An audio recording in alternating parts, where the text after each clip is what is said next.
Bismillahirrahmanirrahim. Alhamdulillahi rabbil alamin. Wal 'aqibatu lil muttaqin. Wa la 'udwana illa 'alal zalimin. Asyhadu an la ilaha illallah wahdahu la syarika lah. Al-malikul haqqul mubin. Wa asyhadu anna sayyidana Muhammadan 'abduhu wa rasuluh. Shadiqul wa'dil amin. Allahumma shalli ala sayyidina Muhammadin tibbil qulubi wa dawaiha wa afiqil abadani wa shifaiha wa nuril absari wa dhiyaiha wa qutil arwahi wa ghidaiha wa ala alihi wa sahbihi wa sallim. Amma ba'du.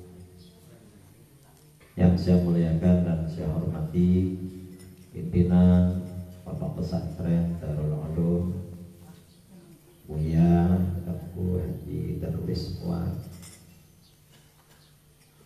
para ustadz, para ustadzah yang juga saya hormati, dan rekan saya satu rombongan yang Ma'ruf Azin, dan adik-adik para santri putra maupun putri yang saya banggakan dan saya cintai.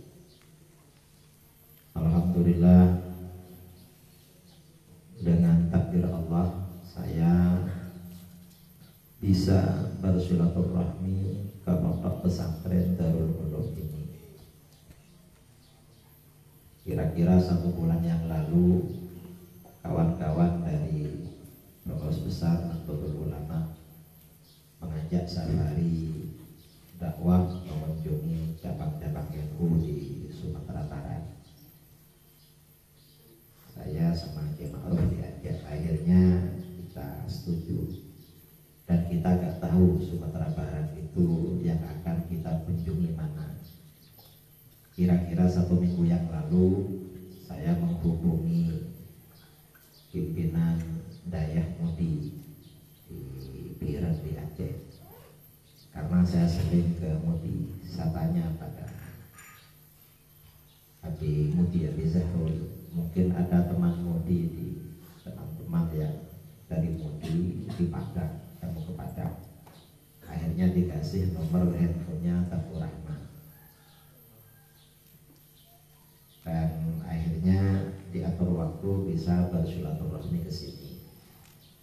Saya kalau diajak masuk ke pondok-pondok itu senang, dan pasti datang kalau ke pondok-pondok. Mengapa? Karena saya sendiri memang murni lulusan pondok. Saya belajar di pondok itu sejak masih kecil, umur 10 tahun. Umur 10 tahun belajar di Pondok Pesantren di kampung. Ya, pondoknya yang kurang lebih seperti ini. Waktu itu santrinya yang mondok sekitar 10 orang, karena pondok kecil di kampung, selama 2 tahun.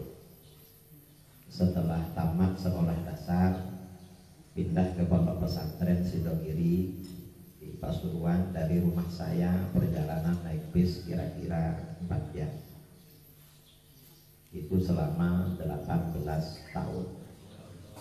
Saya ada di pondok itu 20 tahun. Baru setelah itu disuruh pulang karena disuruh menikah. Akhirnya setelah pulang dari pondok masih mondok lagi, cuma mondok di rumah mertua.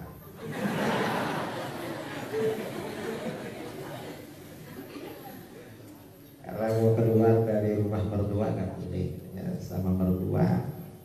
Dan ini waktu dihabiskan keluar masuk pondok-pondok di mana-mana. Kadang ya juga masuk perguruan tinggi, ceramah di mana-mana di Indonesia, mulai dari Sabang sampai Papua, kadang juga di luar negeri. Ini pondok. Dan kita bersyukur kepada Allah ada kesempatan belajar di pondok. Mengapa? Karena memang anak-anak pondok ini yang akan menjadi benteng pertahanan umat Islam di Indonesia. Kalau bukan anak pondok gak bisa. Yang bisa menjaga, menyebarkan, mengajarkan ajaran Ahlus Sunnah di Indonesia itu hanya anak pondok. Mengapa anak pondok? Yang namanya ulama itu pasti keluaran pondok, lahir dari pondok. Perguruan tinggi gak bisa mencetak ulama, gak bisa. Ulama itu harus mondok. Kalau gak pernah mondok bukan ulama. Kalau gak pernah mondok, gak lama belajar di pondok, tiba-tiba berjelamah menjadi ustadz, itu namanya ustadz abal-abal. Dan sekarang ini banyak. Nah, pentingnya lagi kita belajar di pondok. Anak pondok ini termasuk ghuraba. Di dalam hadis Rasulullah SAW bersabda, "Bada'al Islamu ghariban wa sayaudu ghariban kama bada." Islam itu pertama kali muncul dalam keadaan asing. Mengapa asing? Karena yang ikut cuma 3 orang, Abu Bakar, Siti Khadijah, Sayyidina Ali. Kemudian bertambah sedikit demi sedikit, lalu luas. Kemudian dan di akhir zaman Islam akan terasing lagi, akan semakin sedikit. Faquba lil ghuraba, maka beruntung orang-orang yang sedikit, orang-orang yang terasing, orang-orang yang sedikit. Para sahabat bertanya, wa mal ghuraba ya Rasulullah, orang-orang yang terasing, yang sedikit itu apa? Rasulullah menjawab, alladzina yuslihun hina yufsidun nas, orang-orang yang melakukan perbaikan ketika banyak orang melakukan kerusakan. Nah, siapa yang melakukan perbaikan? Yang melakukan perbaikan adalah pondok-pondok. Sementara lembaga pendidikan selain pondok itu merusak terhadap generasi. Mengapa merusak terhadap generasi? Kalau di pondok ibadahnya dijaga, ibadah. Kalau lembaga pendidikan, sekolah-sekolah di luar pondok kira-kira menjaga ibadah apa enggak? Enggak jaga. Kalau di pondok akhlaknya dijaga, hubungan dengan kawan, hubungan dengan guru, apalagi hubungan dengan lawan jenis dijaga. Kalau di sekolah dijaga apa enggak? Enggak dijaga. Akidahnya juga dijaga. Nah, pondok ini akidah dijaga, asalkan pondoknya memang pondok Ahlus Sunnah wal. Kalau pondok yang di luar Ahlus Sunnah wal Jamaah sudah tidak menjaga akidah tapi merusak akidah. Kita yang ada di pondok-pondok salafiyah seperti pondok pesantren Darul Ulum ini bersyukur kepada Allah. Kita berharap mudah-mudahan pondok pesantren ini semakin makmur, semakin besar. Dan dari pondok pesantren ini kita harapkan nanti lahir generasi-generasi tokoh-tokoh yang akan membimbing dan menjaga akidah umat. Nah, saudara-saudara yang dirahmati oleh Allah, umat Islam Indonesia ini sejak awal adalah Islam Ahlus Sunnah wal. Mazhabnya di dalam fikih bermazhab Syafi'i, akidahnya Asy'ari, dan orang-orangnya Sufi, penganut thariqah. Itu sejak awal Islam disebarkan kepada bangsa Indonesia. Nah, kapan Islam itu masuk ke Indonesia? Kalau masuknya Islam kepada bangsa kita ini dulu Indonesia ini kan baru didirikan tahun 45, 17 Agustus. Sebelumnya enggak. Kalau ditarik ke belakang, bangsa Indonesia ini merupakan bangsa yang satu rumpun dengan beberapa negara sekitar Indonesia, Malaysia, Brunei, Filipina, dan Thailand. Itu disebut dengan bangsa Melayu. Nah, sejak kapan Islam ini masuk kepada bangsa Melayu? Sebagian ulama dalam kitab-kitab sejarah mengatakan Islam ini masuk kepada bangsa Melayu diperkirakan pada masa Khulafaur Rasyidin, pada masa khalifah yang ketiga Sayyidina Utsman bin Affan radhiyallahu anhu. Itu sudah ada yang masuk Islam. Tapi kemudian mayoritas bangsa kita ini masuk Islam, penyebaran Islam ini terjadi secara besar-besaran itu sekitar abad ke-6 atau ke-7 Hijriah. Generasi setelah Imam Al-Ghazali. Penyebaran Islam ke berbagai daerah di Indonesia. Nah, Islam apa yang disebarkan kepada bangsa kita? Islam, model Islam yang disebarkan kepada kita tadi kita sebutkan adalah Islam Ahlus Sunnah wal Jamaah. Bukan Islamnya Wahabi, bukan Islamnya Syiah, apalagi Islamnya HTI. Bukan. Tapi memang Islam Ahlus Sunnah wal Jamaah. Ada pertanyaan, mengapa mayoritas bangsa Indonesia ini mudah diislamkan? Bangsa kita ini proses islamisasinya lebih mudah daripada bangsa lain. Mengapa lebih mudah? Bangsa-bangsa lain di dunia seperti orang-orang Arab, orang-orang Afrika Utara, orang-orang Asia Tengah, Turki, Islam itu disebarkan kepada mereka melalui pendekatan militer, melalui peperangan. Umat Islam mengirimkan tentara kemana-mana, kerajaan-kerajaan yang ada diajak masuk Islam, kalau nggak mau diperangi. Bangsa kita ini islamisasinya tidak melalui pengiriman tentara, tidak melalui peperangan, tidak melalui penumpahan darah. Tapi bagaimana bangsa kita ini diislamkan melalui proses budaya, melalui pendekatan tradisi, melalui pendekatan adat istiadat. Bagaimana pendekatannya? Bangsa kita ini sebelum Islam datang, sebagian besar menganut agama Hindu, sebagian beragama Buddha, sebagian lagi penganut kepercayaan primitif,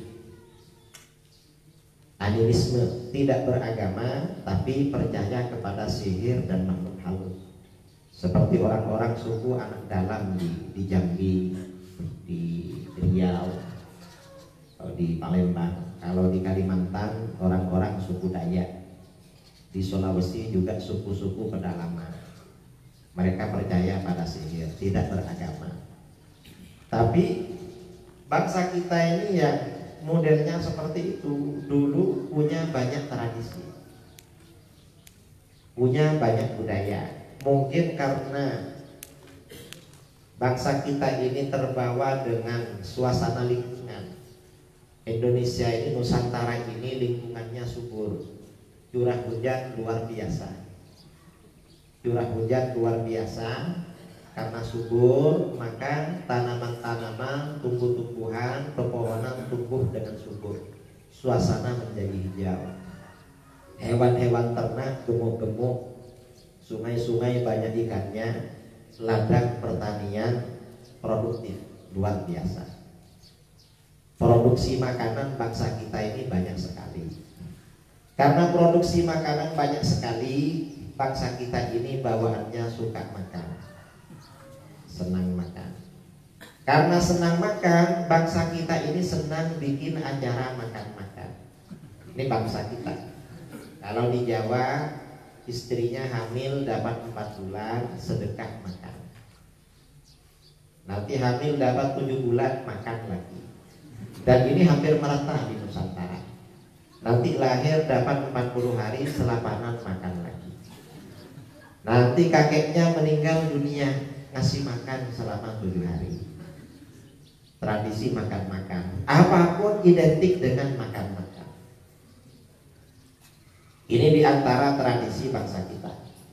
Nah, ketika para ulama datang berdakwah pada bangsa kita, melihat berbagai macam tradisi itu, kalau tradisi itu tidak dilarang di dalam agama, seperti tradisi makan-makan, itu dibiarkan, dilestarikan, tidak dihapus, dan dijadikan sarana pendekatan di dalam berdakwah. Tapi kalau tradisi itu tidak sesuai dengan ajaran agama, maka dihapus, seperti persembahan kepada makhluk-makhluk halus. Bangsa kita ini dulu sering melakukan persembahan Kalau anaknya sakit, meletakkan makanan di bawah pohon, di sungai atau di perempatan jalan itu dulu. Sekarang sudah nggak ada. Oleh para ulama memang sedikit demi sedikit ya tradisi syirik. Nah, mengapa para ulama dulu ini pendekatan dakwahnya pendekatan budaya dan tradisi? Karena Islam memang tidak anti budaya, tidak anti tradisi. Ini maksudnya Islam ahlus sunnah wal jamaah. Di dalam Al-Quran Allah subhanahu wa ta'ala berfirman, khudhil afwa wa'mur bil urfi wa a'rid 'anil jahilin. Ambillah sifat pemaaf.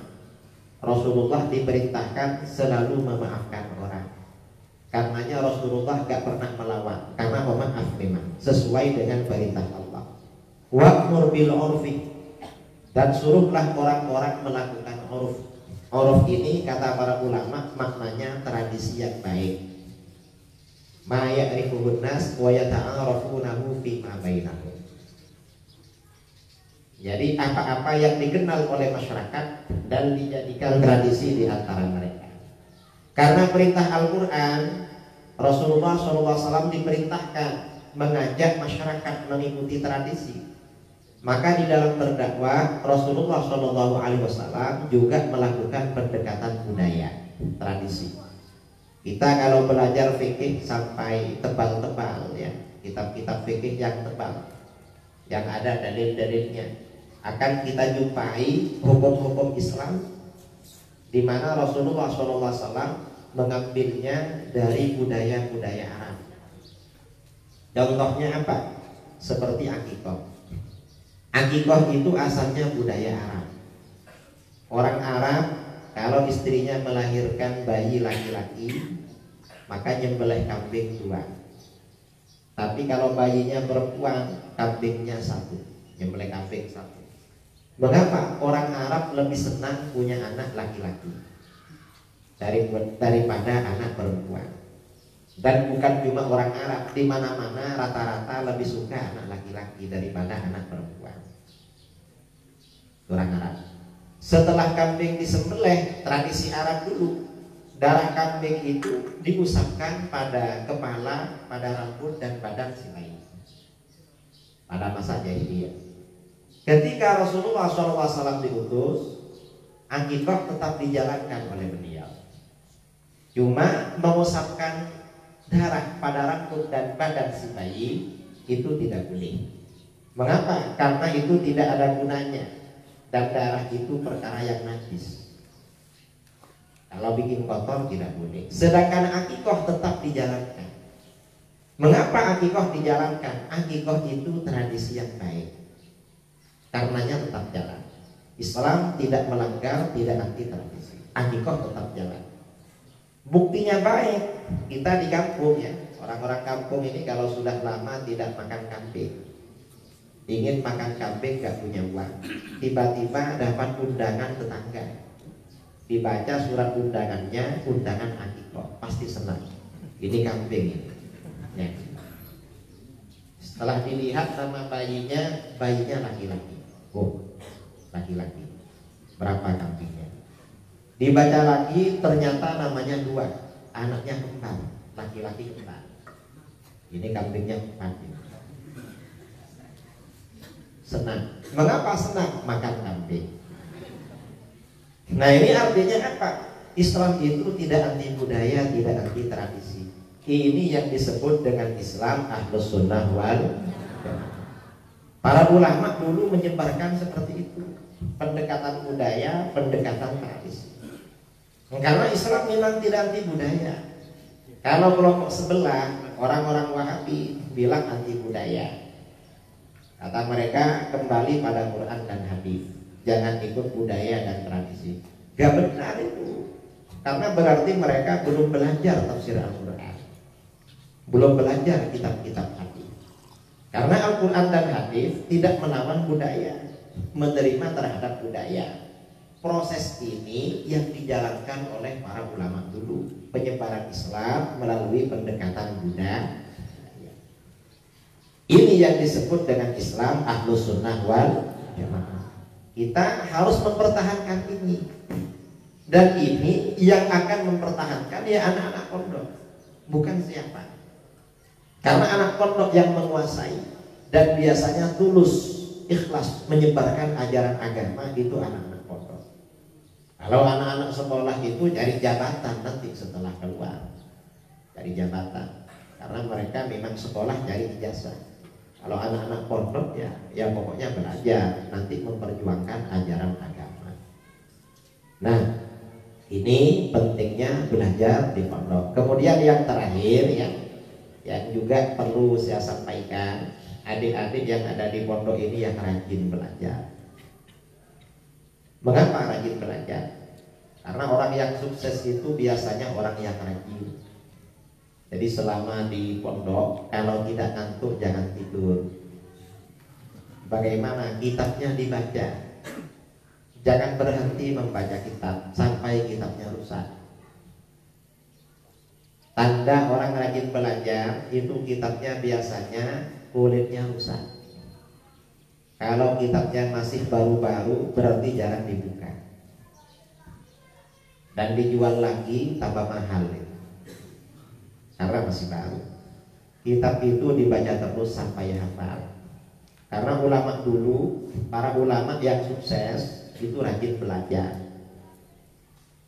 Ada ulama kita, ulama Ahlus Sunnah namanya Imam Fakhruddin Ar-Razi. Imam Ar-Razi ini terkenal ahli debat. Imam Ar-Razi kalau berdebat dengan ahli bid'ah, dengan orang di luar Ahlus Sunnah, itu tidak membantah dalil mereka. Dalilnya orang ahli bid'ah tidak dibantah. Tapi bagaimana dalil mereka diperbaiki, dibantu dalilnya. Orang Mu'tazilah, orang Mujassimah berdebat dengan beliau, lalu menyampaikan dalil. Imam Ar-Razi akan berkata, kamu buat dalil jangan seperti itu kurang bagus. Kamu buat dalil mestinya begini, karena dalil kamu kurang kuat. Mereka orang-orang Mujassimah, pendahulunya orang Wahabi, terkejut. Mengapa? Imam Ar-Razi bisa membuatkan dalil yang lebih kuat daripada buatan mereka sendiri. Padahal orang Ahlus Sunnah.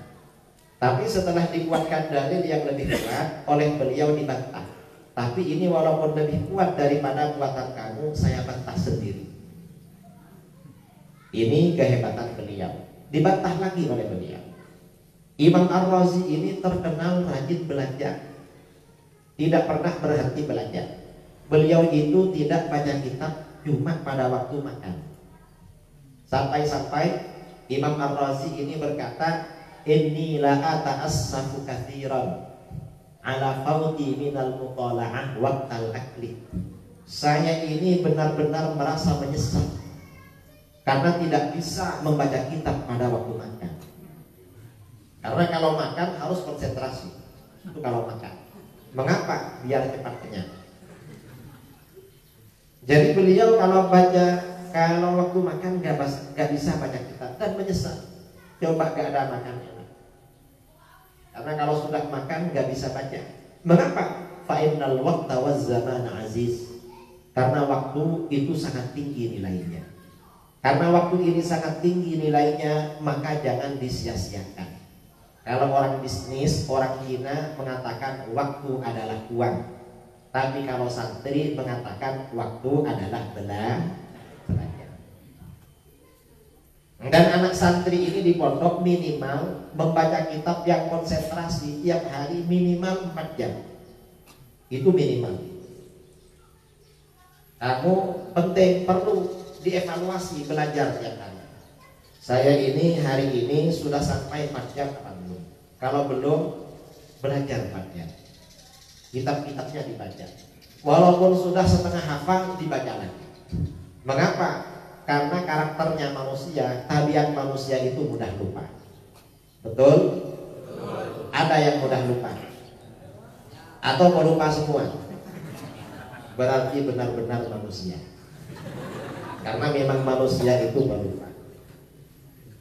Karena manusia ini pelupa, maka membaca kitab itu perlu terus-menerus.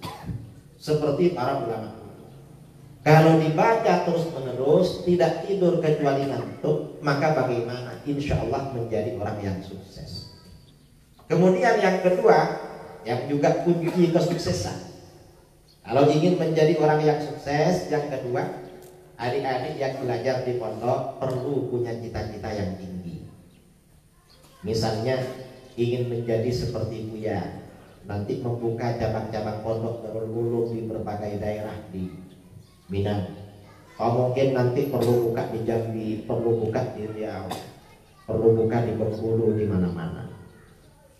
Jadi untuk apa? Menyebarkan agama. Atau punya cita-cita lain, jadi penceramah, ingin jadi penceramah terkenal seperti UAS, Ustaz Abdul Somad. Atau ingin menjadi pejabat, ingin menjadi presiden, menjadi wakil presiden. Karena wakil presiden kita yang sekarang, Kiai Ma'ruf Amin, sama dengan Buya, sama-sama lulusan pondok. Kiai Ma'ruf Amin yang di sebelah saya, Kiai Ma'ruf Hazim. Beda tipis ya, beda nasib. Nasibnya beda. Entah wakil apa. Dulu kita ini pernah punya presiden orang pondok, yaitu Gus Dur. Gus Dur itu juga alumni pondok di mana-mana. Ini perlunya cita-cita. Mengapa orang itu perlu cita-cita? Orang yang punya cita-cita yang tinggi, insya Allah menjadi orang yang sukses. Yang tidak punya cita-cita, jadi orang biasa-biasa.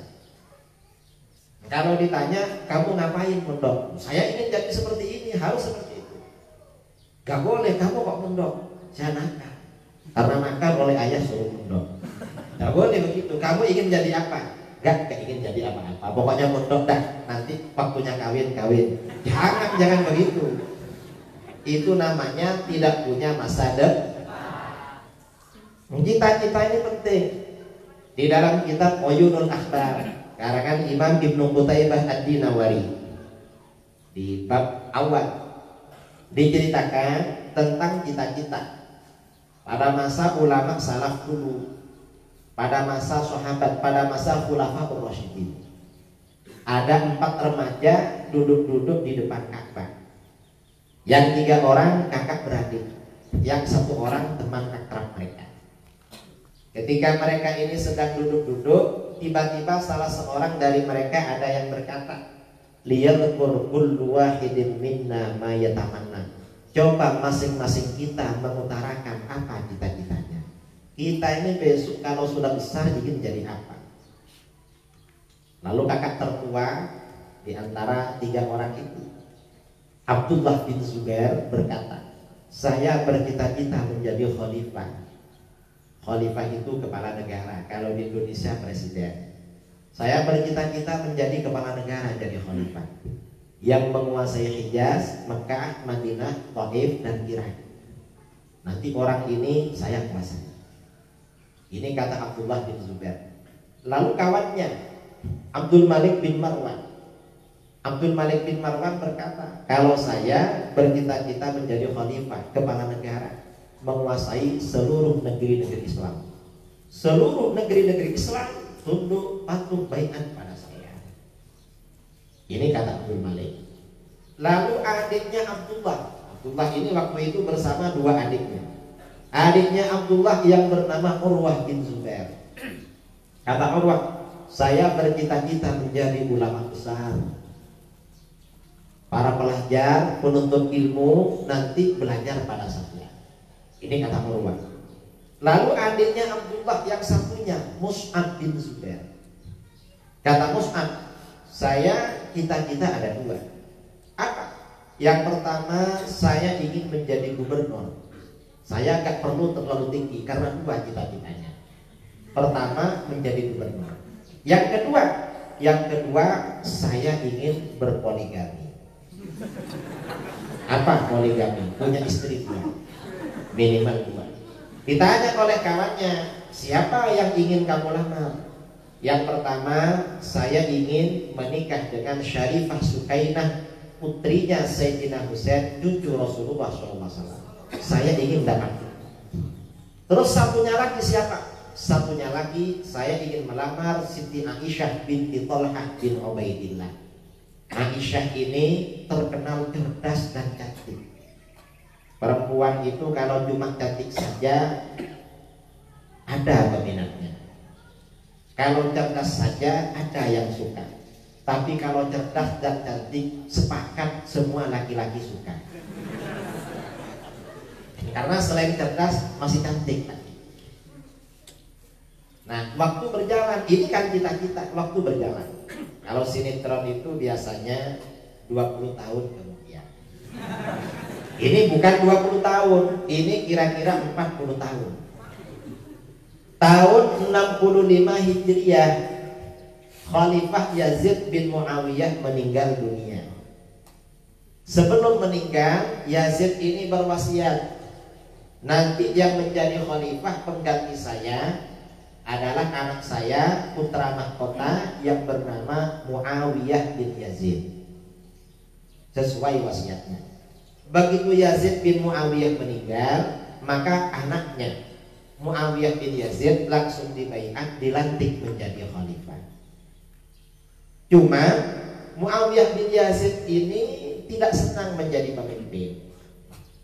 Begitu dilantik, Muawiyah bin Yazid langsung mengundurkan diri. Kata beliau, saya tidak sanggup menjadi khalifah. Saya ingin menjadi rakyat biasa. Karenanya jabatan saya letakkan. Saya mengundurkan diri dan berhenti. Kira-kira 2 bulan kemudian beliau meninggal dunia. Setelah Muawiyah bin Yazid meninggal dunia, umat Islam tidak punya kepala negara, tidak punya khalifah. Maka bagaimana? Abdullah bin Zubair melalui tim suksesnya tampil menjadi khalifah. Jadi khalifah. Akhirnya penduduk Makkah, penduduk Madinah, penduduk Taif dan Irak menyatakan baiat, tunduk patuh pada beliau sesuai dengan cita-citanya. Lalu penduduk Syam. Penduduk Syam ini meliputi Syria, Yordania, Lebanon, Palestina, Mesir. Dipimpin oleh Bani Umayyah yang bernama Marwan bin Al-Hakam. Marwan ini mengirimkan utusan kepada Abdullah bin Zubair akan melakukan baiat. Akan baiat, tunduk. Tapi bagaimana Abdullah bin Zubair gak mau? La mu'tihim illa sayyid. Penduduk Syam perang dengan saya, gak ada baiat. Nanti kalau sudah kalah baru baiat. Mengapa Abdullah ngajak perang? Abdullah ini masih sakit hati. Ingat masa lalu. 30 tahun sebelumnya dalam perang Jamal, dalam peperangan Jamal, ayah beliau Sayyidina Zubair bin Awwam dibunuh oleh Marwan bin Al-Hakam. Marwan itu yang membunuh ayah saya, makanya perang. Akhirnya perang sampai Marwan meninggal. Setelah Marwan meninggal, peperangan dari Bani Umayyah dilanjutkan oleh anaknya Abdul Malik bin Marwan, kawannya ketika masih remaja. Akhirnya perang selama 8 tahun. Setelah perang hampir berakhir, ya, setelah bertahun-tahun perang, suatu ketika pada suatu malam Abdullah bin Zubair ini bermimpi. Di dalam mimpinya beliau bergulat dengan Abdul Malik bin Marwan, bergulat. Dalam bertengkar, Abdullah ini menang. Abdul Malik bin Marwan dia jatuhkan ke tanah, lalu dia pancung, dia paku ke tanah kedua tangan dan kedua kaki sampai gak bisa bergerak. Setelah memancung musuhnya, dia bangun terkejut dia. Saya kok mimpi bertengkar? Padahal memang musuhnya masa-masa perang pada waktu itu. Akhirnya bingung, ini apa tafsiran mimpi ini?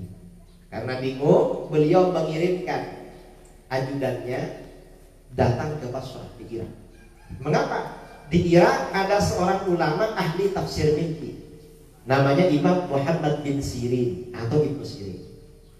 Kamu datang ke Irak, datangi Buya Ibnu Sirin, sampaikan, tanya, ada orang bermimpi bertengkar, lalu dia mengalahkan musuhnya dia jatuhkan ke tanah sampai dia memaku kedua kaki dan kedua tangan musuhnya. Tanyakan apa tafsiran mimpi itu. Tapi jangan bilang-bilang kalau yang bermimpi itu saya. Kata Abdullah bin Zubair. Berangkat ajudan sampai di Basrah, mendatangi Buya Ibnu Sirin. Ada apa? Mau bertanya Buya tentang mimpi. Mimpi apa? Ada orang bermimpi bertengkar, lalu musuhnya itu dia jatuhkan ke tanah. Kedua tangan dan kedua kakinya dia pancung. Bagaimana tafsirannya Buya? Lalu kata Buya Imam Ibnu Sirin, siapa yang bermimpi itu? Maaf Buya, itu yang bermimpi majikan saya. Siapa majikan kamu? Amanat dari beliau, kata beliau, nama beliau agar dirahasiakan. Lalu kata Ibnu Sirin, kalau begitu tafsir mimpinya saya rahasiakan. Karena nama yang bermimpi dirahasiakan, saya rahasiakan juga. Tapi saya tahu siapa yang bermimpi. Siapa Buya? Ini yang bermimpi kalau bukan Abdullah bin Zubair pasti Abdul Malik bin Marwan. Mengapa? Karena dua orang ini sekarang yang lagi bertengkar. Akhirnya ajudan ini pulang. Sampai di Mekah ditanya, gimana? Kata Imam Muslim. Ya karena nama Tuhan dirahasiakan, kata beliau tafsirnya juga dirahasiakan. Ya kalau begitu berangkat lagi ke Irak. Sampaikan yang bermimpi saya. Berangkatlah lagi membantu. Dulu masih naik kuda dari Mekah ke Irak. Sampai di Irak, gimana? Iya Buya, mimpi yang kemarin. Bukan kemarin kan, dulu kan perjalanan kan lama naik kuda, mungkin berminggu-minggu. Gimana? Yang bermimpi majikan saya Buya. Siapa majikan kamu? Majikan saya Abdullah bin Zubair. Lah, betul kan yang bermimpi? Gimana tafsirannya Buya?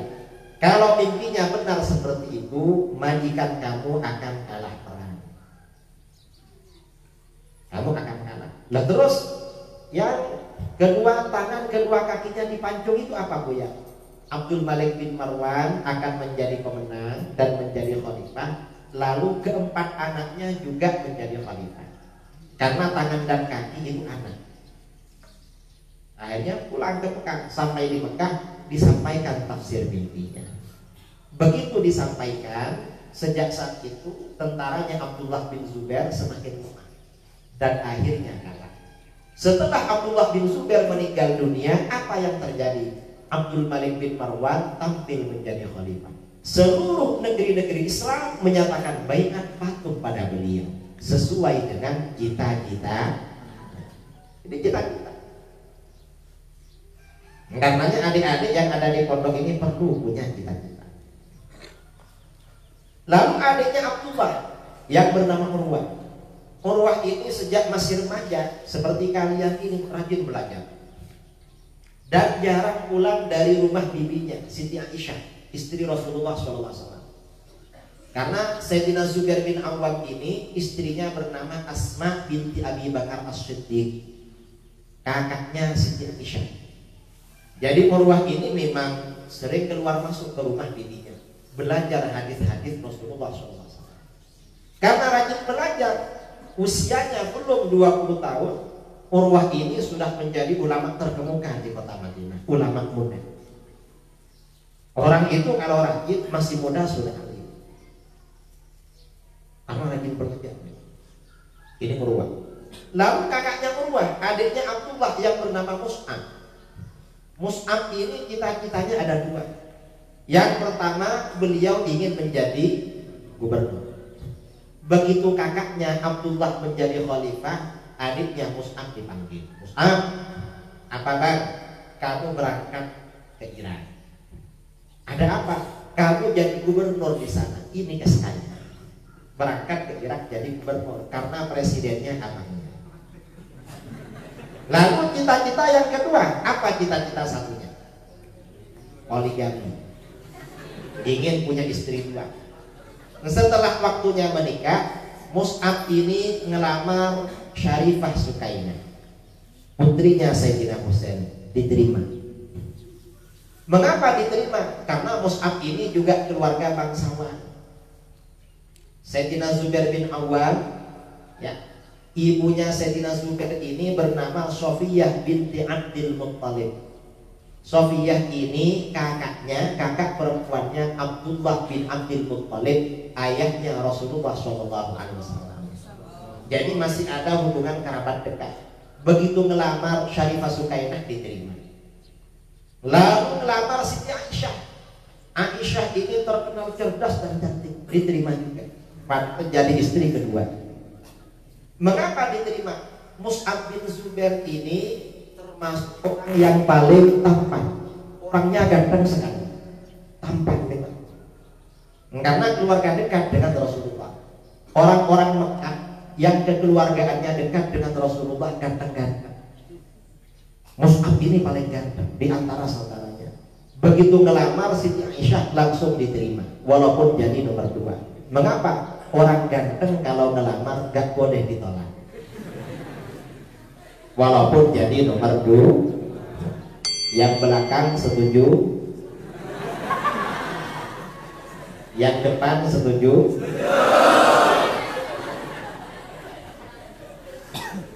Tapi yang pinter dulu. Kalau sudah pinter nanti alim, cita-citanya berhasil, insya Allah minimal istrinya 2. Seperti Kiai Ma'ruf ini, entah berapa istrinya, karena jarang pulang ke rumahnya. Tapi biasanya gak bilang-bilang. Orang kiai kalau berpoligami gak bilang-bilang. Mengapa? Ilmu itu cukup diamalkan.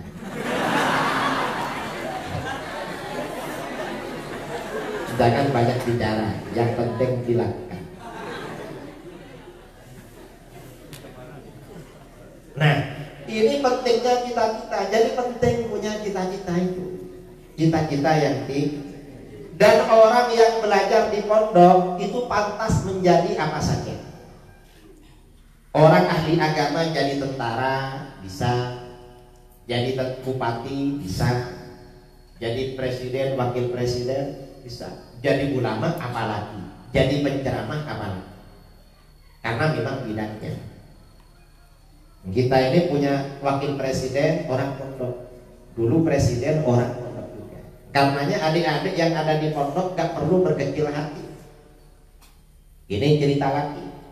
Dulu Kesultanan Utsmani di Turki yang kekuasaannya luas itu dipimpin oleh Sultan Murad. Sultan Murad ini punya putra mahkota, anaknya sendiri namanya Muhammad.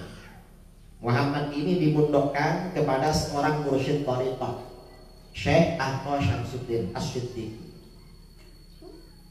Putra mahkota ini anaknya seorang raja dulu, mestinya ahli main pedang, ahli memanah, karena akan menjadi panglima perang. Dan dulu di pondok-pondok biasanya diajarkan memanah, diajarkan main pedang, persiapan perang. Ternyata Sultan Muhammad ketika belajar di pondok senang belajar, senang menghafal, gak senang latihan perang. Ayahnya susah, gimana anak saya ini kok gak senang latihan perang, padahal calon panglima perang. Akhirnya ayahnya Sultan Murad menemui gurunya Syekh Ahmad Syamsuddin. Ada apa? Saya susah guru, kepikiran dengan anak saya Muhammad. Mengapa? Anak saya ini kan calon pengganti saya, calon panglima perang. Anak saya kok malah rajin belajar, rajin menghafal, rajin baca kitab, kok tidak rajin latihan perang. Gimana nanti nasibnya? Kata gurunya, jangan khawatir, orang yang rajin belajar pantas menjadi apa saja. Enggak perlu khawatir, kalau anak kamu rajin belajar bisa jadi apa saja. Tenang, gurunya tenang. Kemudian setelah Muhammad ini berusia 14 tahun, ayahnya Sultan Murad mengeluarkan keputusan yang mengejutkan. Apa?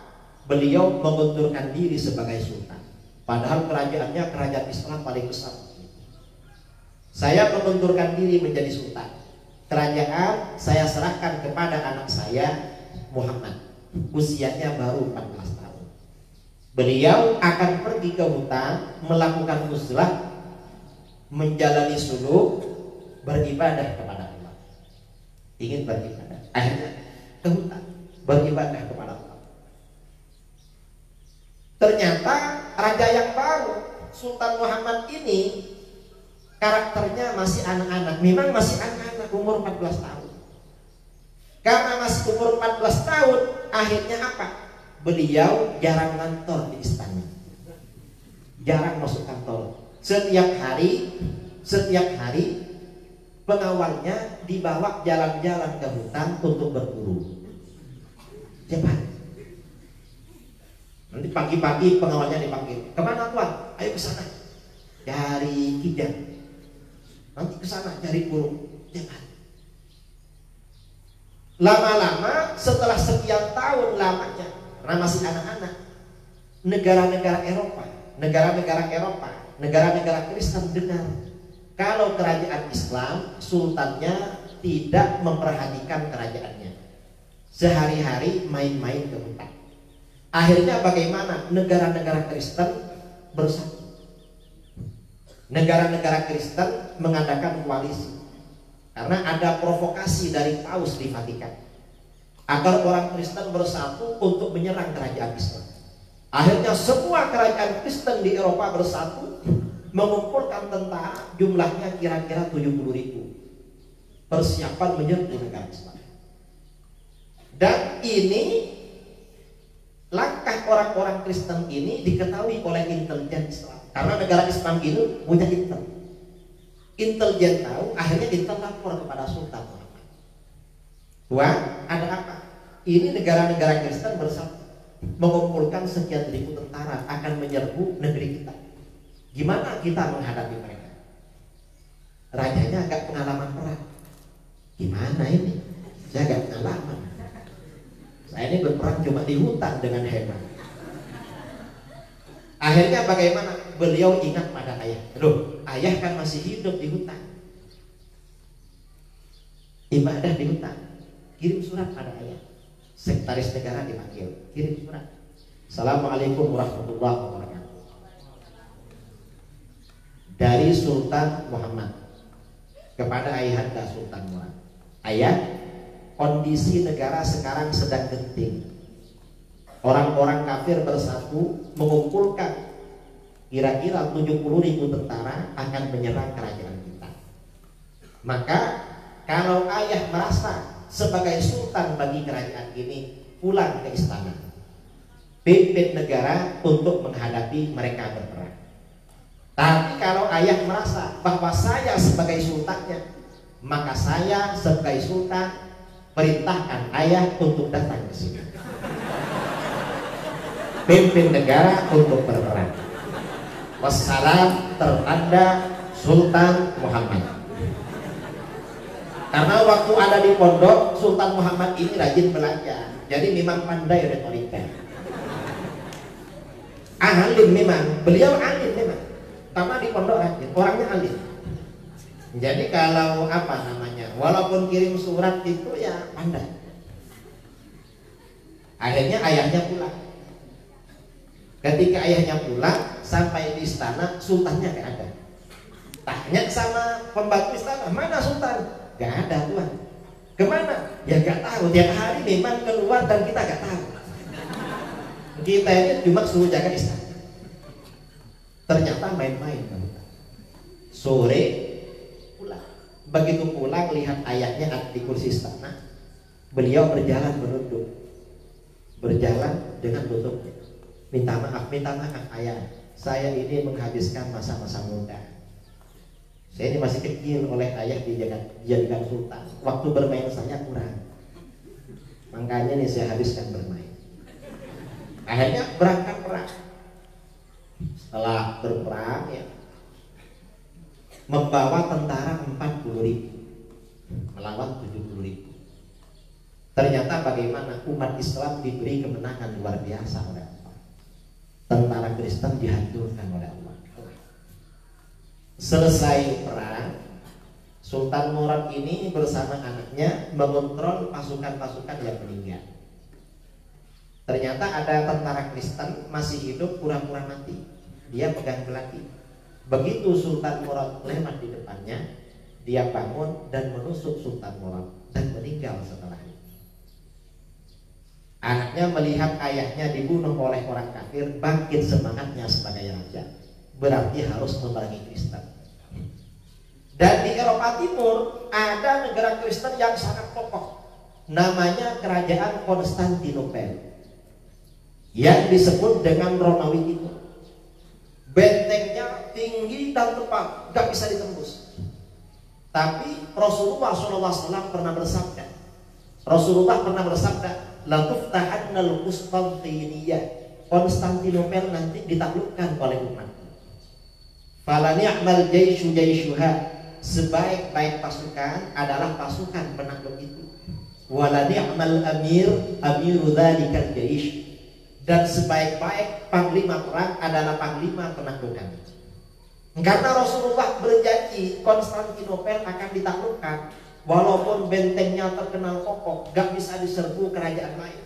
Sejak masa-masa sahabat, Konstantinopel ini sudah diserang karena ingin masuk dalam sebaik-baik tentara, tapi gak bisa. Pada masa Khalifah Muawiyah gak bisa, sampai sahabat Abu Ayyub Al-Ansari meninggal di luarnya benteng. Pada masa Khalifah Sulaiman bin Abdul Malik bin Marwan gampang. Kemudian Sultan Muhammad ini sejak masih kecil oleh ayahnya sering diajak jalan-jalan melihat-lihat benteng Konstantinopel. Ayahnya bilang, nah itu bentengnya negara kafir, itu musuh kamu. Gimana ya? Kamu harus bisa mengalahkan itu. Siap ya? Saya insya Allah bisa. Jadi memang oleh ayahnya sejak kecil ditanamkan, itu musuh kamu, kamu harus bisa mengalahkan. Siap. Setelah ayahnya meninggal, ya, akhirnya bagaimana? Ketika usia beliau sudah dewasa, lebih 20 tahun, beliau ini bikin program rencana gimana cara menaklukkan itu. Akhirnya beliau mencari ahli militer, mencari orang yang ahli senjata, cari ahli senjata. Setelah siap, lalu diperangi Konstantinopel. Penyerangan ke Konstantinopel ini memerlukan waktu kira-kira 6 bulan. Perangnya 6 bulan, setengah tahun. Setelah 6 bulan, Konstantinopel ini berhasil ditaklukkan. Memang waktu itu gurunya ikut. Syekh Anwar Syamsuddin bilang, kita berangkat sekarang, ini kapan guru? Kita menang 6 bulan lagi. Tanggal sekian, hari ini, jam sekian, nanti kita menang.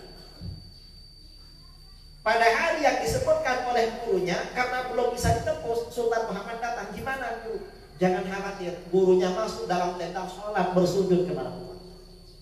Pada waktu itu, ketika di tengah-tengah itu, akhirnya Konstantinopel ditaklukkan karena ada gurunya. Nah, kalau Sultan Muhammad ini yang menaklukkan Konstantinopel, akhirnya apa? Para ulama sepakat memberi gelar beliau Muhammad Al-Fatih sesuai dengan hadis itu. Dan ini pasukan yang menaklukkan ini semuanya adalah Ahlus Sunnah wal. Ini termasuk dalil kebenaran ajaran Ahlus Sunnah. Karena kata Rasulullah, tentaranya sebaik-baik tentara, rajanya, panglimanya sebaik-baik panglima. Mereka akidahnya sama dengan kita. Berarti kita yang akidahnya sama dengan mereka adalah sebaik-baik golongan. Karena Konstantinopel ini sudah takluk, Konstantinopel ini simbol negara Kristen. Akhirnya bagaimana? Seluruh negara menyatakan damai kepada Sultan Muhammad. Kaisar Rusia, Raja Rusia mengirimkan utusan dan mempersembahkan putrinya. Putrinya dihadiahkan kepada Sultan Muhammad. Bahwa mereka damai, gak akan perang, bayar seperti tiap tahun. Sebagai pempertimah ngasih anaknya. Kemudian kerajaan Armenia kirim putrinya juga. Kemudian Raja Georgia ngirim putri jadi hadiah. Karena sudah sukses waktu di pondok rajin belanja. Makanya ini kalau ingin banyak istrinya, yang rajin belanja. Ingin satu apa lebih dari satu istrinya? Hah? Nggak berani? Kalau nggak berani berarti bukan Ahlus Sunnah, berarti Wahabi. Kalau Ahlus Sunnah itu harus berani. Tapi ini hanya bercanda ya, karena ini nasib-nasib aneh. Orang itu kalau nggak bakat kawin lagi susah. Nah, dulu ini ada 2 orang berkawan. Nakal. Tiba-tiba kawannya rajin ke masjid. Ditanya sama kawannya, kamu kok sekarang rajin? Dulu kan nakal seperti saya. Saya ini rajin karena saya kawin lagi. Dan istri saya yang baru alumni pondok. Jadi sebelum subuh saya sudah suruh bangun ke masjid. Kamu kalau ingin rajin ibadah, kawin lagi. Akhirnya kawannya ini kawin lagi karena ingin rajin beribadah. Besoknya kawannya ke masjid, ternyata kawannya sudah lebih awal di masjid. Terkejut dia, loh ini kok lebih rajin dari saya. Ditanya, kamu kok lebih rajin dari saya? Iya. Kamu jam berapa ke masjid? Saya bukan jam berapa, saya bermalam di masjid. Kok bermalam di masjid? Gak berani pulang. Setelah kawin lagi malah gak berani pulang. Ini namanya tidak bakat. Jadi jangan khawatir. Ini mudah-mudahan bermanfaat. Amin Allahumma amin. Tidak terasa saya berceramah sudah lebih 20 menit. Assalamualaikum warahmatullahi wabarakatuh.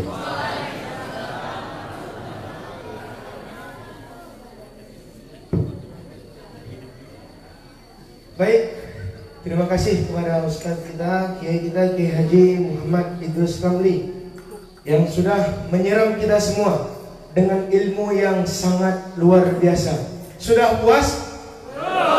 Tidak ada kata puas untuk ilmu. Allahu Akbar. Baiklah, Bapak Ibu Majelis Guru serta santriwan dan santriwati dan tamu undangan, berikutnya kita minta sedikit tabarruk, penyampaian pesan tausiah kepada kita semua.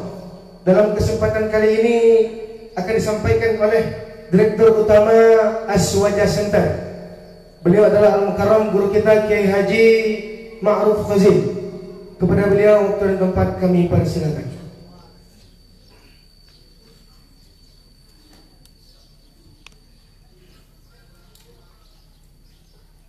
Assalamualaikum warahmatullahi wabarakatuh.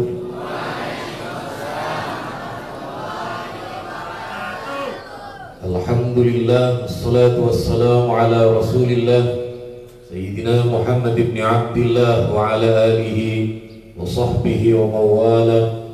La hawla wa la quwata illa billah, ma ba'd.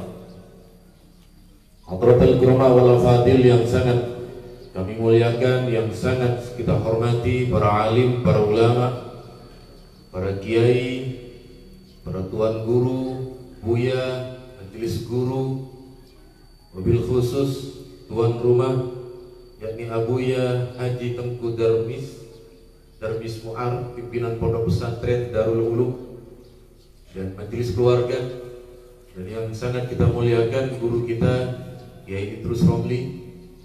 Semoga kedua beliau oleh Allah dianugerahkan sehat walafiat, panjang umur, keberkahan bagi umat Islam, khususnya ahli sunnah wal jamaah, para santri. Tadi di sini menyebut santriwan, santritu, santriti, dan santrifor.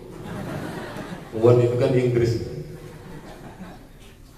Karena kita sudah begitu banyak mendapatkan ilmu dari beliau, kita sejenak membaca salawat bersama-sama. Salatullah, salamullah,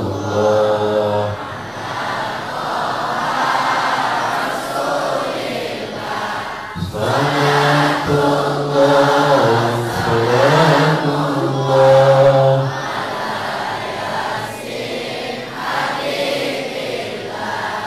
wassalna bismillah bilhadi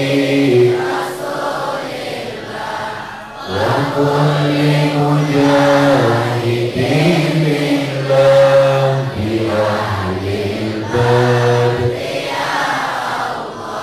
Salatullah, salamullah,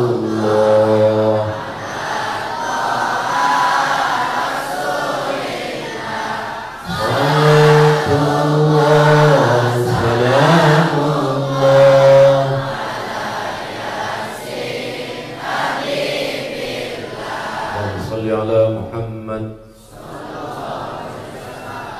Kalau Kiai Idrus tadi sudah banyak menyampaikan tentang sejarah Islam di negeri kita, bagaimana kemudian ajaran Islam dengan budaya dan lain sebagainya, saya ingin menambahkan beberapa hal saja terkait dengan amalan-amalan kita. Saya tanya, kalau di sini malam Jumat ada yasinan apa enggak? Ada ya? Nanti kalau Anda sudah punya WA, tahu WA? Tahu HP ya? Anak pondok, saya punya anak di pondok. Begitu saya kunjungi di pondok, setelah anak saya salaman, tidak menanyakan kabar bagaimana ayah, bagaimana keluarga. Begitu selesai salaman yang ditanya satu, pinjam HP-nya ya. Berarti anak kita yang di pondok tidak kangen sama bapaknya. Kangen sama siapa? Jadi andaikan hari ini santri tidak dikunjungi oleh orang tuanya, asalkan dibawakan HP, ini sudah mencukupi di pondok. Berubahnya zaman sudah seperti itu. Akhirnya dimarahi sama istri saya, jangan begitu kamu nak. Tapi gimana lagi? Ini kan namanya anak-anak milenial. Sementara golongan kami ini golongan kolonial dulu ya, menangi orang-orang kolonial, ya. Orang-orang yang suka dengan penjajah dan lain sebagainya. Kalau Anda nanti suatu saat sudah kuliah, pulang ke rumah, Anda akan menemukan propaganda begini dari Wahabi. Wahabi itu akan mengatakan begini, Nabi mengajarkan di hari Jumat membaca Al-Kahfi. Para kiai, tuan guru, buya mengajarkan membaca Yasin. Anda ingin ikut kiai apa ikut Nabi? Anda ingin ikut buya apa ikut Nabi? Gimana jawab? Ini propaganda ya. Seolah-olah kalau ikut buya tidak ikut Nabi. Seolah-olah apa yang diajarkan oleh ulama bertentangan dengan Nabi. Nanti Anda akan menghadapi hal semacam itu. Maka kemudian Anda jawab, ikut buya otomatis ikut Nabi, ikut kiai pasti ikut. Maka yang kemudian kita baca, kenapa yang kita baca di malam Jumat itu adalah surat Yasin? Sebab ada seorang imam bernama Al-Hafidh Jalaluddin Abdurrahman Asyuti. Beliau punya satu kitab namanya Al-Lum'ah fi Khasa'isil Jum'ah. Pada hadis nomor urut yang ke-62, beliau mencantumkan hadis tentang kekhususan di malam Jumat membaca surat Yasin. Man qara'a lailatal Jum'ah hamim ad-dukhan wa Yasin asbaha maghfuran. Barang siapa di malam Jumat membaca surat Yasin dan surat Hamim ad-Dukhan, maka Allah ampuni orang tersebut. Sekali lagi, ini yang kemudian kita amalkan, bahwa kita ahli sunnah wal jamaah mengamalkan kedua-duanya. Yang kita amalkan di malam Jumat surat Yasin, yang kita amalkan di siang harinya Jumat surat Al-Kahfi. Fahimtum? Understand? Underwear? Kok banyak yang ketawa kalau underwear ya? Underwater? Jadi sekali lagi, kemudian ketika kita mengikuti para ulama, mengikuti buya-buya kita, para habaib kita, maka otomatis sudah mengikuti Rasulullah Sallallahu Alaihi Wasallam. Ada hadisnya, ada ulama yang berijtihad, lalu kita amalkan apanya yang bid'ah, bukan bid'ah itu, karena sesuai dengan prosedur dalam berijtihad di dalam agama kita. Berikutnya, saya tanya, Anda sudah hafal Yasin apa belum? Tapi kalau ada kiai yang baca Yasin bisa ikut ya? Oh, berarti setengah hafal. Di tempat kami dijawab biasa. Orang-orang hafal setengah Yasin biasa, atau hafalannya setengah hafal. Kenapa kok setengah? Ketika ada ustadz yang memimpin, kami ikut semua. Tetapi ketika ustadznya batuk, berhenti semua. Khususnya ketika wa ayatul lahum. Ini wa ayatul lahum yang mana? Kenapa kok kita kebanyakan dari ahli sunnah kok kemana-mana surat Yasin? Sampai ketika terjadi perdebatan antara kita dengan Wahabi. Wahabi mengatakan begini, orang Aswaja, orang NU, Qur'annya cuma Yasin saja. Kenapa? Yang dihafal cuma Yasin, yang dibawa kemana-mana, yang ada di kuburan cuma Yasin. Ini tuduhan kecil. Pada diam kenapa ini? Menakutkan apa enggak? Kita dengan Yasin ini, kalau ada orang mau meninggal, Yasin yang kita pegang. Ada orang yang sudah wafat ketika jenazahnya ada di masjid, di depannya dibacakan Yasin. Saat kita ziarah kubur, Yasin yang kita baca. Ke makamnya ulama, Yasin juga. Akhirnya mereka ini menuduh kita, Qur'annya cuma Yasin. Cara menjawabnya bagaimana? Begitu. Ada sebuah hadis yang sudah populer diriwayatkan oleh Imam Ibnu Hibban, Imam Abu Dawud, yakni hadis yang berbunyi Iqra'u ala mautakum Yasin. Bacakan surat Yasin pertama. Menurut Imam Ibnu Hibban, mauta itu aiman hadaratul maniyah. Bacakan Yasin di dekat orang yang akan wafat. Kalau ada kakek kita sudah berat nafasnya, matanya sudah terpejam, sudah tidak mampu berbicara dan tubuhnya tidak bergerak, sudah dalam sakratul maut atau koma, bacakan Yasin di dekat. Ada riwayat hadisnya, ada fatwa ulamanya, kita yang mengamalkan. Bahkan dalam riwayat Imam Ahmad dalam kitab Musnad beliau, ketika seorang sahabat Hudzaifah bin Harith As-Sumali akan meninggal dunia, lalu dikunjungi oleh banyak para guru dari kalangan tabi'in, beliau meminta untuk dibacakan surat Yasin di dekat. Dulu sudah diamalkan oleh sahabat, kok baru sekarang Wahabi mengatakan bid'ah? Hadza minal kasibin, kasib. Bahasa Arabnya kasib apa? Jadi dulu apa yang kita amalkan hari ini, dulu diamalkan oleh para sahabat. Ini yang dimaksud dengan terputusnya sanak kelompok Wahabiyah. Mereka tidak punya jalur terhadap apa yang telah diamalkan oleh para ulama, para generasi ulama salaf di masa ini. Sekali lagi, ketika kemudian kita mendatangi orang yang akan wafat, kalau Anda nanti dijemput misalnya, ada orang tua kita yang sudah tua kemudian sakit, sebagai santri Anda tidak boleh pergi, tidak boleh menjauh dari orang yang akan meninggal. Baca Yasin di dekat. Sekali lagi, santri dimanapun kalau ada orang tua, kakek, kerabat, ada yang sakit parah, bacakan Yasin di dekat. Mana dalilnya? Tadi yang diriwayatkan oleh Imam Ibnu Hibban dan Abu Dawud. Begitu kemudian sudah meninggal dunia, tidak ada masalah bagi kita membaca surat Yasin di dekat. Imam Abdul Razzaq dalam kitab beliau Al-Musannaf meriwayatkan athar dari Sayyidina Umar. Kata Sayyidina Umar begini, uhduru amwatakum. Kalau ada orang yang mau meninggal, tunggui di dekat, duduk di dekat. Wa alzimuhum la ilaha illallah. Tuntun mereka dengan bacaan la ilaha illallah. Wa aghmidu a'yunahum idza matu. Kalau sudah meninggal, tutup matanya. Waqra'u indahumul Qur'an. Lalu bacakan Al-Qur'an di dekat.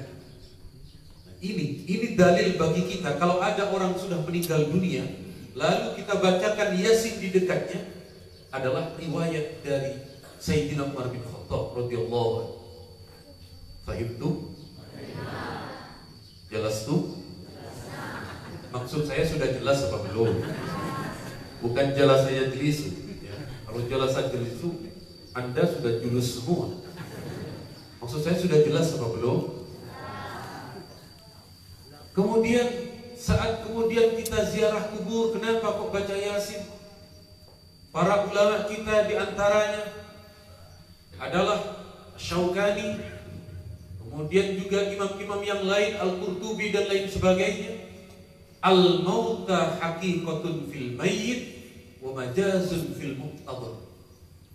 Kalimat mauta itu bisa kita gunakan untuk orang yang sudah meninggal. Sebab hakikatnya kata-kata mauta dengan bacaan Yasin itu diperuntukkan bagi orang yang meninggal. Sementara orang yang dalam keadaan koma itu adalah secara majaz. Artinya apa? Boleh kedua-duanya diamalkan. Ketika akan meninggal dibacakan Yasin, ketika sudah meninggal juga dibacakan Yasin. Allahumma sholli ala Muhammad.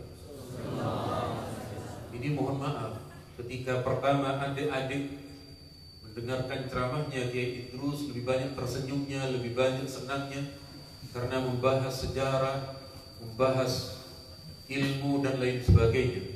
Giliran saya banyak yang melotot. Kenapa? Karena yang dibahas orang mati.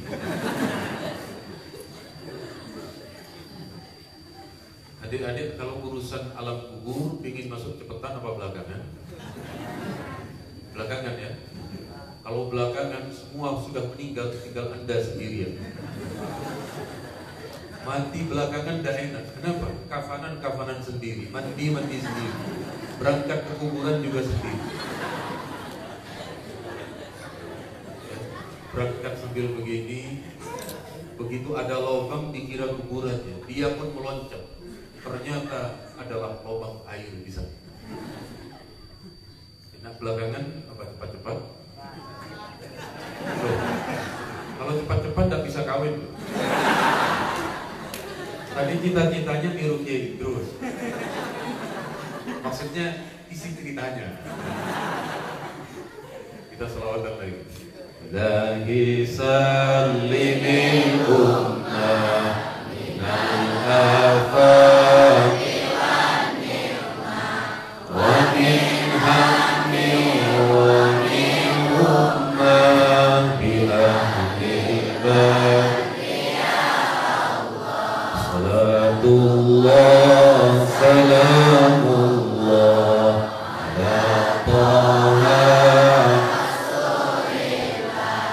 Salatullah salamullah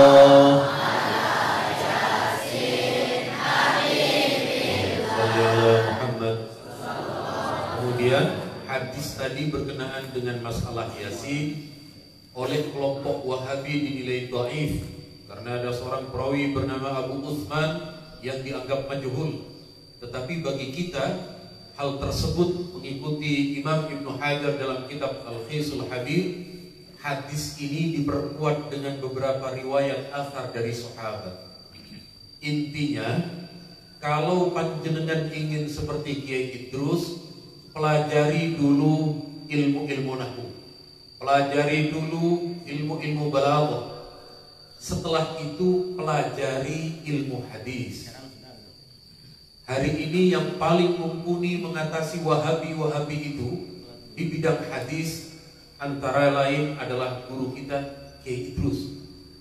Sebab orang barat itu meneliti. Orang barat itu meneliti, kemudian laporannya itu sampai kepada kita. Kata orang barat, di dunia Islam sedang terjadi hadis war, perang hadis. Menurut mereka, di dunia Islam hari ini sedang terjadi hadis war, perang hadis. Siapa yang menguasai hadis itulah pemenang. Karena Kiai Idrus banyak menguasai ilmu hadis, alhamdulillah perdebatannya menang terus. Kalau Anda ingin seperti beliau, kuasai dulu ilmu-ilmu dasar. Setelah itu kemudian nanti ada kurikulum, ada bacaan yang dibaca di bulan Ramadan awalnya, kitab-kitab hadis. Insya Allah kemudian setelah itu akan mengantarkan Anda semua menjadi hujjah ahli sunnah wal jamaah. karena tanda-tanda selesainya kajian dari saya sudah ada. Apa tandanya? Kaki saya kram semua. Sementara kepulangan saya ke Jawa, insya Allah besok pagi.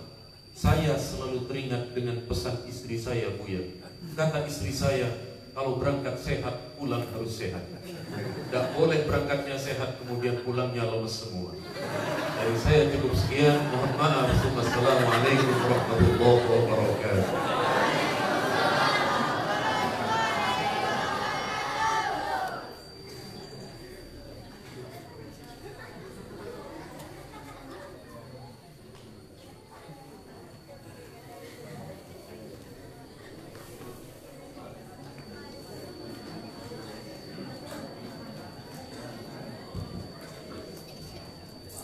Baik, terima kasih kita ucapkan kepada guru kita Al-Mukarram Kiai Haji Ma'ruf Fazil yang sudah memberikan tausiah kepada kita semua. Berikutnya Kiai, karena masih banyak di antara hadirin kita yang hadir pada pagi hari ini ingin mengkaji lebih dalam seputar Ahlus Sunnah wal Jamaah. Di sini kami sudah merangkum beberapa pertanyaan. Untuk pertanyaan pertama, Kiai, dari Santi tampaknya. Bunyi pertanyaannya, bagaimana cara dari Wahabi untuk mempengaruhi kita dan membawa kita ke dalam ajarannya? Mungkin itu, Kiai. Makasih ya. Ini pertanyaannya bagus. Wahabi itu cara mempengaruhi orang masuk Wahabi itu banyak cara. Ada cara ilmiah, ada cara yang tidak ilmiah. Kalau cara yang tidak ilmiah bagaimana? Dikasih beras, dikasih telur, kasih minyak, kasih uang. Kamu kalau dapat ikut ini, tiap bulan dapat ini. Itu cara. Karenanya di Indonesia, kalau dulu yang namanya pondok itu pasti Ahlus Sunnah. Sekarang orang Wahabi juga bikin pondok. Dan Wahabi ini kalau bikin pondok menggunakan nama simbol-simbol Ahlus Sunnah. Gak mau pakai nama Darul Ulum. Kita ini kan mazhabnya Syafi'i. Di Indonesia pondok pesantren yang namanya Pondok Imam Syafi'i rata-rata Wahabi, kecuali di Cipanas di Cianjur. Di Aceh ada pondok Imam Syafi'i itu Wahabi. Di daerah saya juga ada, di Kalimantan, di Sulawesi, di Indonesia Timur. Dan pondok Wahabi ini beda dengan pondok kita. Apa bedanya? Kalau pondok Ahlus Sunnah, anak yang pondok dikirim oleh orang tua. Tapi kalau pondok Wahabi gak usah dikirim, karena makan dan biaya sekolah semuanya gratis. Selain gratis dan dikasih uang saku. Tiap murid per bulan dikasih 750. Ya, akhirnya ikut Wahabi. Itu kalau secara finansial. Kalau secara ilmiah, sebenarnya agak ilmiah. Mereka ini pakai propaganda. Apa propagandanya? Mereka bilang kalau ikut kami kembali kepada Al-Quran dan Hadis. Mereka ngajak kembali. Karena ngajak kembali berarti mereka ada di luar Al-Quran Hadis dan gak sampai-sampai. Caranya seperti itu. Dan itu hanya propaganda, gak sungguhan. Wahabi ini bilang kembali pada Quran Hadis itu hanya propaganda. Karena kalau diteliti, yang dimaksud kembali kepada Al-Quran itu bukan kembali kepada seluruh ayat-ayat Al-Quran, bukan. Ternyata kebanyakan hanya tidak sampai satu ayat. Surah Al-Maidah ayat 3 ada potongan ayat berbunyi al-yauma akmaltu lakum dinakum. Biasanya pakai itu. Ada orang bikin maulidan, kata Wahabi haram. Mengapa haram? Rasulullah dulu gak pernah bikin maulid. Kalau memang ada maulidan pada masa Rasulullah, coba ustadz siapa yang pernah diundang untuk ceramah? Kan gak ada. Ini kata Wahabi. Dan agama sudah sempurna, gak perlu ditambah-tambah. Kalau gak percaya agama sempurna, kafir. Mengapa? Allah berfirman, al-yawma akmaltu lakum dinakum. Hari ini aku sempurnakan bagimu agamamu. Ya, kalau orang awam gak pernah pondok bingung sudah. Iya, sudah sempurna kok ditambah-tambah. Nanti ada orang bikin tahlil, haram tahlil. Kenapa? Rasulullah dulu gak pernah tahlilan. Istrinya Siti Khadijah meninggal, nggak ada tahlilan. Ini nggak ada. Ini mereka. Dan agama sudah sempurna, nggak perlu ditambah-tambah. Kalau nggak percaya agama sempurna, kafir. Dalilnya al-yawma akmaltu lakum. Semuanya apa saja dalilnya pakai al-yawma akmaltu. Saya ceramah di depan mereka di Solo, saya bilang memang agama sudah sempurna, cuma otak kamu yang belum sempurna. Karena yang dimaksud kesempurnaan agama bukan seperti itu. Agama sempurna maksudnya sempurna dalil-dalilnya. Dan amalan-amalan yang dikerjakan oleh Ahlus Sunnah ada dalilnya, cuma kamu gak tahu. Karena kamu belajarnya cuma al-yawma akmaltu. Yang lain gak dipelajari. Ini ternyata kita yang rajin yasinan setiap malam Jumat, dalilnya lengkap dari Kiai Ma'ruf tadi.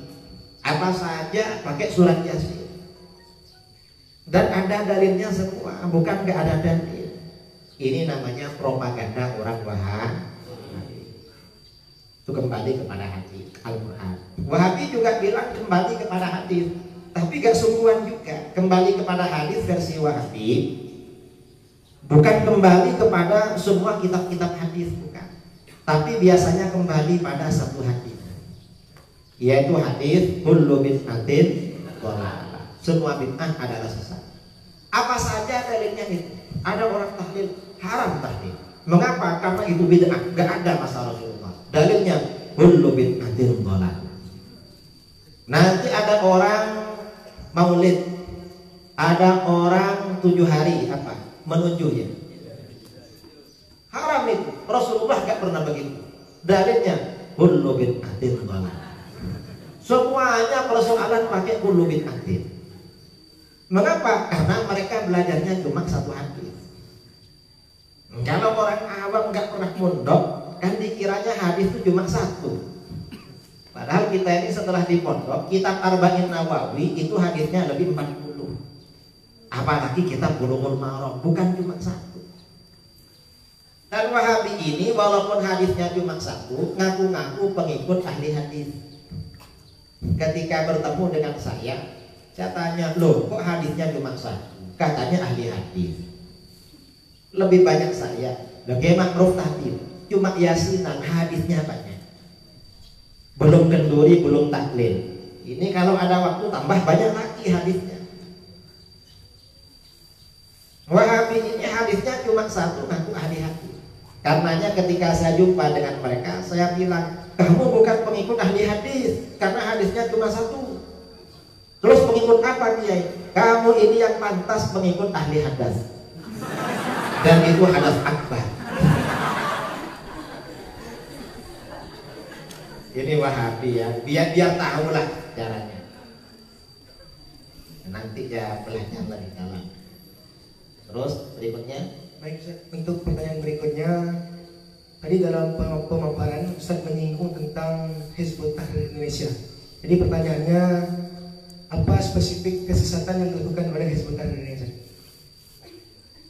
Hizbut Tahrir ini diantara kesesatannya tidak percaya kepada takdir, kepada qada gak percaya. Hizbut Tahrir ini juga tidak percaya kepada siksa kubur. Hizbut Tahrir ini juga menganggap para nabi sebelum menjadi nabi itu tidak maksum dan bisa jadi orang-orang nakal. Kalau Ahlus Sunnah kan para nabi sejak sebelum jadi nabi sudah orang-orang baik. Ini diantara perbedaannya. Banyak kesesatan HTI.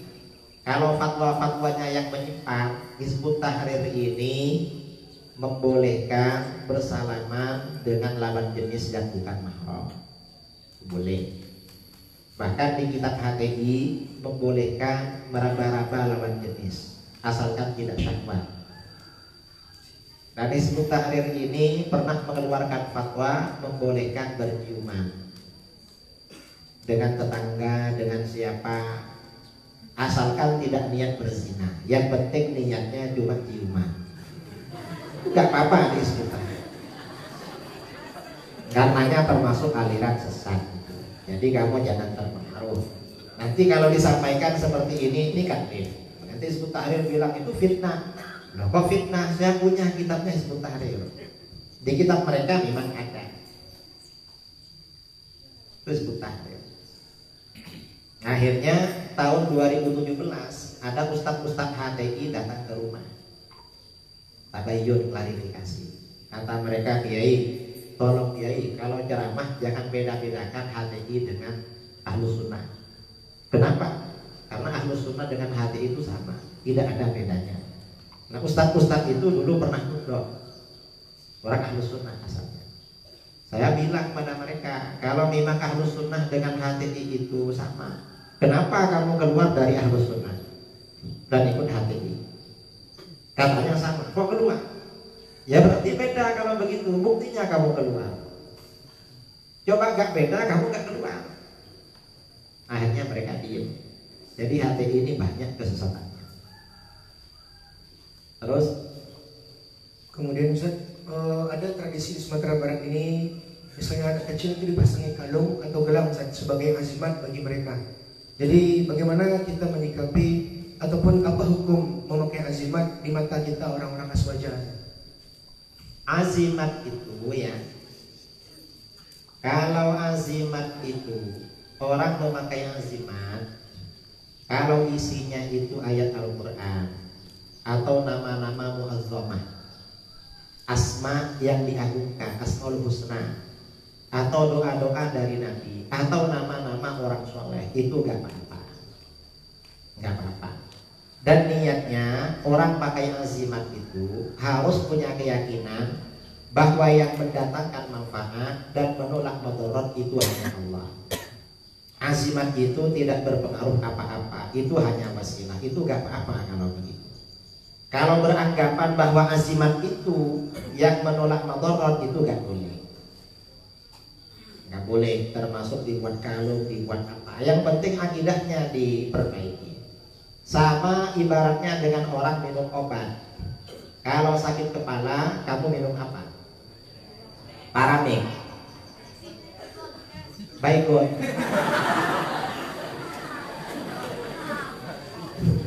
Kalau minum obat itu berkeyakinan obat itu yang menyembuhkan, itu gak boleh. Tapi kalau berkeyakinan yang menyembuhkan itu Allah, obat itu hanya wasilah, gak apa-apa. Jadi seperti itu. Dan jimat itu memang ada di dalam Islam. Kok ada? Sejak masa sahabat, Abdullah bin Amr bin Al-As itu meriwayatkan bacaan dari Rasulullah SAW untuk anak-anak agar tidak diganggu jin. Bagi anak-anaknya yang masih kecil biasanya ditulis lalu dikalungkan. Itu amalan sahabat. Itu jimat.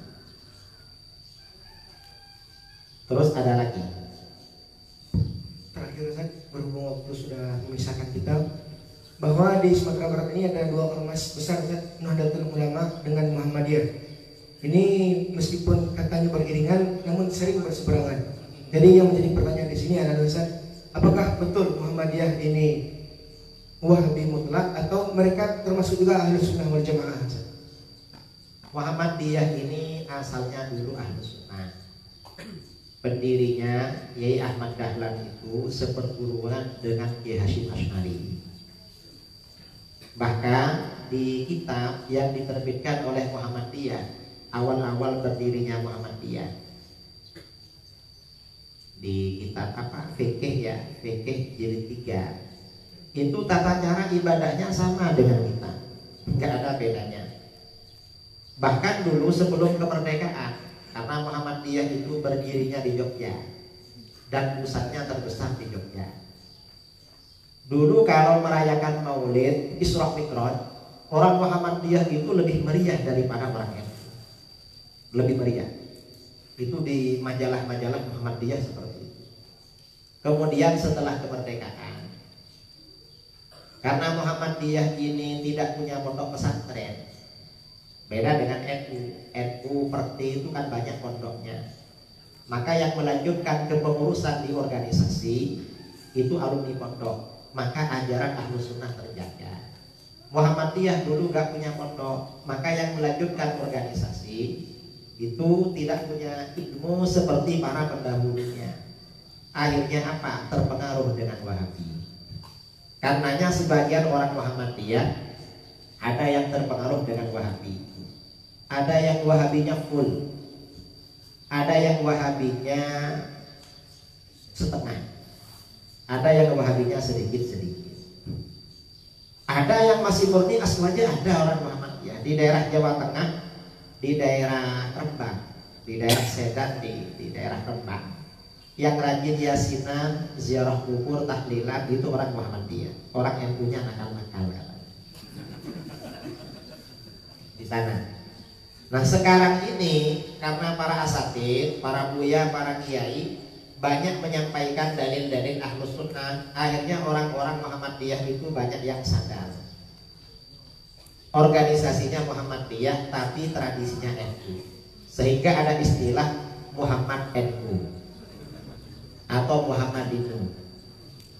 Saya tahun 2018 diundang acara debat di Manado, di Bitung, Sulawesi Utara. Mau debat dengan Wahabi, Muhammadiyah, LDII. Karena yang menantang debat itu orang Wahabi. Ternyata pada hari H Wahabinya lari ke datang. Padahal dia yang ngajak. Yang Muhammadiyah ini ketika berdialog kata beliau, Kiai, kami Muhammadiyah sudah tahlil dan sudah istighatsah, masa masih diajak debat? Apanya yang mau diperdebatkan? Waktu itu begitu, akhirnya ya gak jadi, cuma ngomong biasa-biasa. Terus yang LDII itu begitu duduk, LDII di sebelah sini, saya tanya, anu Yai, siapa pimpinan LDII Sulawesi Utara? Saya langsung bilang pada dia, iya, katanya kalau ada orang singgah di masjidnya langsung dipel, langsung dicuci. Enggak Kiai, itu enggak benar kalau di sini, mungkin daerah lain. Betul. Ya kalau enggak percaya ayo Kiai ke masjid. Tidak, kita pel. Lalu bajunya saya pegang-pegang, saya gini kan. Katanya kalau bajunya dipegang orang langsung dicuci. Enggak Kiai, ini pegang-pegang sudah enggak apa-apa. Saya berani kalau ketemu orang beda langsung saya tanya memang. Kebetulan dia ini pakai gelang tasbih. Saya tanya, apa ini? Kok gelang ini? Langsung dibuka. Loh, Pak Kiai suka dibuka, dihadiahkan ke saya. Dan ketika diskusi, kata LDI Pak Kiai ini mau ngajak debat apa? Om saya ini ikut akidahnya sampean. Sampean bicara apa, saya ini ikut sudah. Karena kita ini Islam rahmatan lil alamin. Akhirnya gak jadi debat. Ya macam-macam ada yang netral.